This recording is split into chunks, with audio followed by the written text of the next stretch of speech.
अस्सलामुअलैकुम। आप सब दोस्तों से गुजारिश है कि प्लीज़ मेरे चैनल को ज़रूर सब्सक्राइब कीजिएगा। भाई बहन की अनोखी मोहब्बत।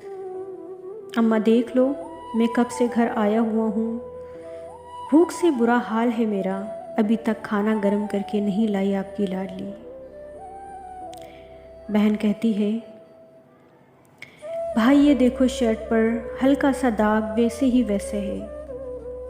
भाई बोला, तुम्हें तो कपड़े भी ठीक से धोने नहीं आते। बहन बोलने लगी, भाई आप मुझे दे दीजिए, मैं दोबारा वॉश कर दूंगी। ये पहन लो, कल अम्मा ने आपके लिए नई मंगवाई थी। भाई कहने लगा, उफ़, खाने में इतनी मिर्चें, पता नहीं कब खाना बनाना आएगा इस चुड़ैल को। अम्मा आप खुद बना लिया करें, ऐसा खाना मुझसे नहीं खाया जाता। अम्मा बोली, बेटा यहाँ बनाना सीख जाएगी तो ससुराल में अच्छा बनाएगी, इसलिए मैं इससे खाना बनवाती हूँ।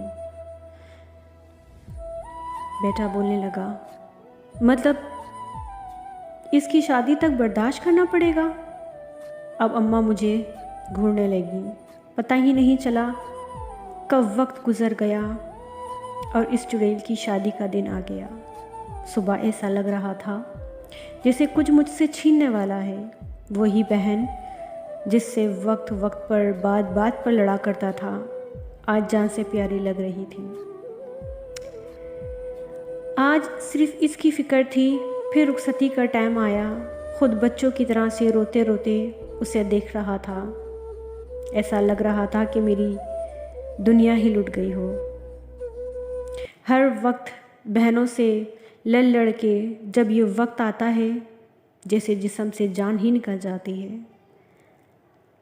अल्लाह पाक सबकी बेटियों और सबकी माँओं की बेटियों के नसीब अच्छे करे। आमीन सुम आमीन। कदर किया करो, चाहे अपनी बहन हो या किसी और की।